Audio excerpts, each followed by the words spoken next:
Ngomongin masalah framework front-end developer, sangat banyak yang untuk dibahas. Salah satunya adalah Next.js ini. Dan di video kali ini, di sini saya akan mencoba membuat suatu project dengan menggunakan teknologi React Framework, yaitu Next.js. Nah, kenapa nih saya lebih memilih Next.js? Teman-teman bisa melihat video saya sebelumnya. Kenapa sih saya condong belajar Next.js untuk tahun 2022? Dan di video kali ini, di sini saya akan membuat sebuah tutorial, yaitu semacam blog dengan menggunakan teknologi dari Next.js. Oke, langsung saja untuk di tahap pertama, yaitu cara kita menginstal di Next.js. Oke, untuk langkah pertamanya teman-teman langsung buka aja di sini di bagian atasnya navbarnya. Kita klik aja di bagian dokumentasi, dan di bagian dokumentasi ini di halaman utamanya sudah dijelaskan yaitu Getting Started, dan di sini adalah khusus untuk menginstal di Next.js-nya. Dimana untuk menginstalnya ini harus disyaratkan harus mempunyai Node.js version 12.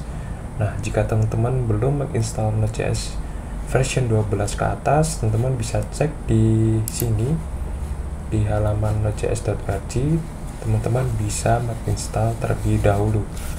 Oke, kalau misalnya teman-teman sudah menginstal, teman-teman bisa cek di terminalnya. Kita cek apakah sudah muncul. Ya, ketika teman-teman sudah menginstal, teman-teman bisa cek di terminalnya sudah version berapa. Di sini saya sudah diinstal yaitu version 16. Oke, setelah sudah mempunyai syaratnya yaitu harus menginstal Node.js. Selanjutnya di sini di Node.js-nya teman-teman harus mempunyai sistem operasinya yaitu macOS, Windows atau Linux. Di sini saya menggunakan macOS, jadi sudah support ya. Oke, langsung ke bawahnya di sini. Di sini cuma ada dua ya. Ada menginstalnya yaitu menggunakan nps create next apps, atau juga bisa menggunakan nps create next apps untuk TypeScript. Jadi ada dua cara. Ini untuk yang versi standarnya, ada juga yang version menggunakan TypeScript. Oke, di sini saya lebih condong menggunakan di TypeScript-nya langsung. Oke, langsung saja teman-teman buka untuk di code editornya masing-masing. Di sini saya menggunakan Visual Studio Code.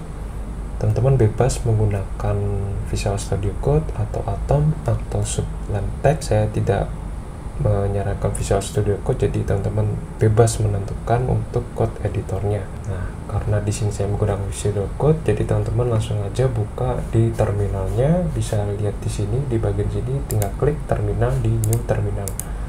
Lalu setelah sudah di terminalnya, teman-teman tinggal klik aja di installnya di Next.js, yaitu saya di bagian TypeScript tinggal di copy aja, langsung ditekan enter. Oke, di sini disarankan what is your project name. Di sini saya tulis aja blog Next.js.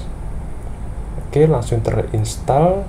Setelah sudah kita membuat nama projectnya, langsung ditunggu aja untuk proses installingnya.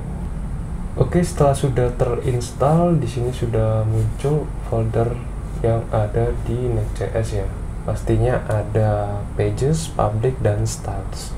Pastinya kita cek di package.json-nya bahwa Next.js-nya sudah terinstall. Dan di Next.js-nya itu juga sudah include untuk React, untuk library JavaScript, dan juga React DOM untuk navigation di React-nya. Jadi sudah otomatis terinstall di Next.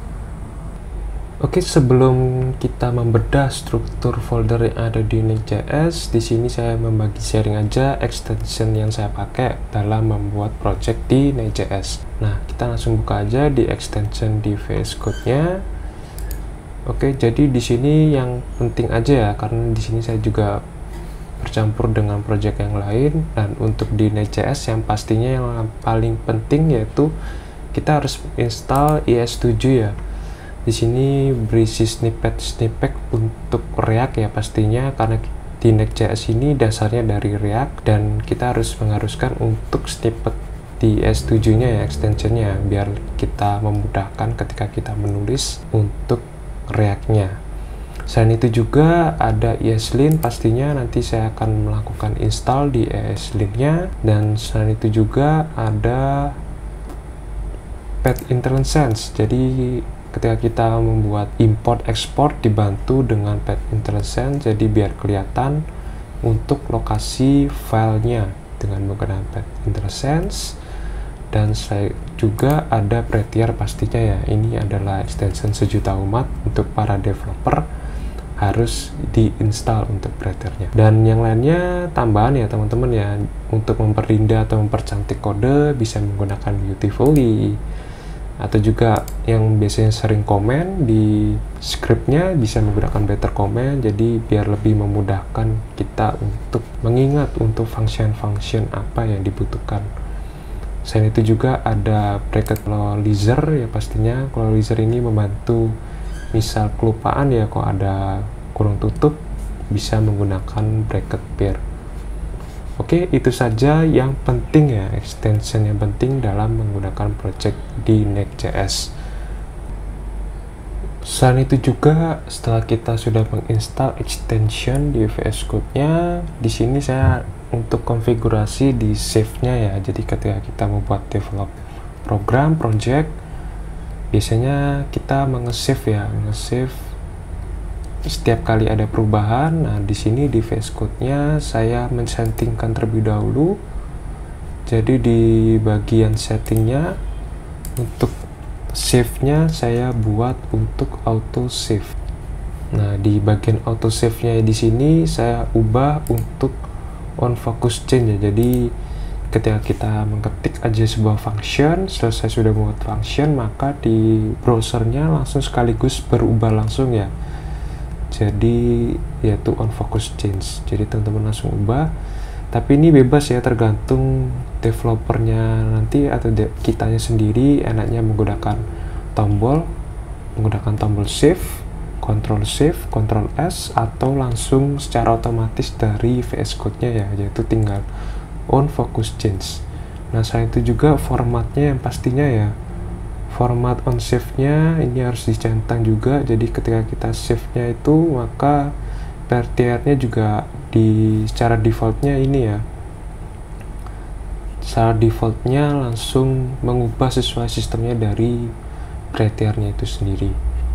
Mungkin itu aja untuk setting di VS Code-nya. Oke, untuk tahap selanjutnya kita akan mencoba untuk menginstal ESLint-nya secara langsung ya. Oke, kita langsung saja untuk menginstal ESLint-nya.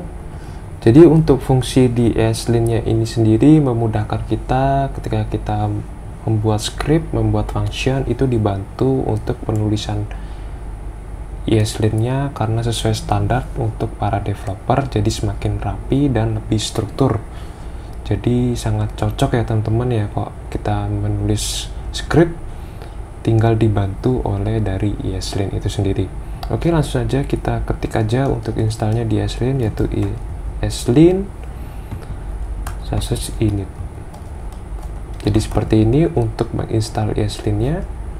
Nah, jika tidak ditemukan, kita tinggal ketik aja npx ESLint /init. Untuk proses instalasi ESLint ditunggu aja untuk prosesnya. Oke, itu proses tinggal ketik Y. Ditunggu untuk proses penginstalnya. Setelah sudah Y, kita pilih untuk to check syntax only, to check syntax and find problem. Kita pilih yang ini ya, to check syntax and find problem. Jadi dicek juga sintaksnya dan juga dicari untuk solusinya. Nah, ini yang dipilih apa? JavaScript module, command.js. Di sini saya menggunakan JavaScript module untuk import exportnya. Framework yang digunakan untuk projectnya yaitu React.js. Do your project use TypeScript? Pastinya yes, karena tadi saya sudah menginstal projectnya dengan menggunakan TypeScript. Dan di manakah dirunnya? Pastinya di browser. Untuk formatnya di ESLint-nya di sini saya menggunakan format .json.